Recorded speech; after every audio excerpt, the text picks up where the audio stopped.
This is the MBT Zee, and the review is by Lenny. Coming up now.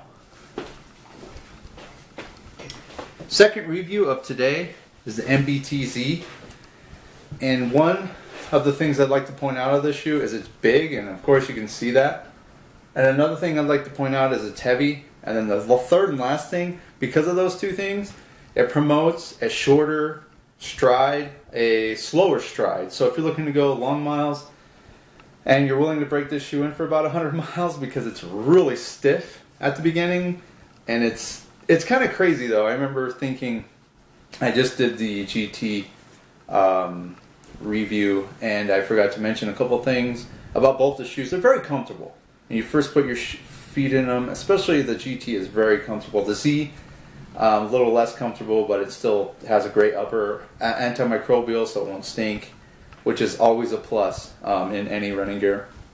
So yeah, it's super thick, and I'm going to stop for a second and just remind people to subscribe. I haven't been able to do many videos lately because of the cache issue, so once again, thanks to MBT, and I'll put the link to MBT in the description. But yeah, let's get rolling again. It does have the huge rocker. And huge. I don't know the heel to toe drop on this one, but it does have a huge foam in the middle there where it's just soft, is what they're going for, soft, and then firm. And then it gives you that rocker. So this shoe made me feel tall, way taller, at least an inch and a half taller, which was very different feeling. And just running in it, my first run, was very awkward, just very different, very stiff. Felt some pains in my knees and areas, not to the point where I had to stop running or I got an injury, but just to the point where it was just kind of achy compared to the shoes I came from running into, testing out these MBT shoes. The upper, it's a couple layers, so I wouldn't say it's very breathable, but being antimicrobial doesn't really matter. I mean, people don't want their feet to sweat, but if they do, it's not going to make it a stinky or a smelly shoe after a while. And I just felt that middle on this shoe, especially this one, this bigger shoe, the Z18, right here on the outside of my foot. I go, oh no, this isn't going to be good. I felt it about a mile and a half in, just right there on the side of my edge of my foot there. And as I kept running in them all, they broke in well. And same with the other shoe, the GT. I mean, they just broke in amazingly well. And I felt like, wow, well, that filling sensation kind of went away. It still was kind of there throughout the running of this shoe. I did go up and downhill on this shoe. No toes hitting. There's a little more space in this size 11 than there is in the GT on the Z. So yeah, the Z feels really good, feels really true to size, and it even gives you a little more space. So I would recommend getting it in your normal size, and it'll still give you that little bit of space. Now if you can hear the wind behind, we are having a wind event here in Colorado today. About 60 miles an hour.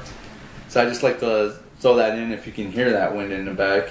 But yeah, hopefully it isn't, a tornado with Dorothy and Toto and all that. But anyways, so same laces, kind of this round lace that they go with. I double knot them. Had no issues with that. Now on this shoe, since it did have that extra space in the front, it does run a little big. I did have issues of heel slippage at the beginning that I really felt because the sole in that shoe was so heavy. I just felt my heel lifting out of it every time I ran. Maybe it could be fixed with a size 11. I don't know. I don't think so, just because the weight of the shoe is so heavy that I just felt this guy, my foot wanting to stay on the ground, or the shoe wanting to stay on the ground, my foot lifting the shoe up. After 30 miles in this shoe, though, I felt 100% better, and I felt it broke in amazingly well, like I said before. And that's about it. I did feel the rocker very pronounced in this one. I would say it's more like a Skechers than anything else. Even though I've run in Skechers, I've never run in shape-ups. I can imagine shape-ups are like this. The Skechers that are regularly have the rocker that are more lighter than this, there's no comparison. But maybe a shape-up, definitely different than a Hoka. Definitely more firm than a Hoka, except for the newer Hokas that are coming out. But something, if you spent time with, broke it in, put 100, 200 miles in it, I can imagine this being a Sunday 15 to 18 mile shoe that just gets you through the miles, and if you can go through that long breakthrough period. So I guess my only The only bad thing I have to say about the shoe is it's just really firm. I mean, that much cushioning, why make it so firm? Yeah, I'm looking for a soft ride right off the bat. And that's about it. I mean, I'm not a heel striker, so I didn't really feel that in the back. Yeah, I mean, so that's about it. So check it out if you want. If you want a max cushion shoe and you're looking for something different, definitely not flexible. Definitely got that nice rocker. So if you like that rocker and other shoes, definitely a shoe to check out. I'll have all the links. Now the wear on this one, this one does have exposed EVA that was already getting pretty worn, but where there's rubber and other material on there, it's not really getting worn down that easily. So we'll weigh this one, and this one's much heavier than the other one, and the other one's a pound already, so we'll weigh this bad boy. So this one's a pound, 1 ounce, and a little bit. So my camera's going a little blurry. Come on.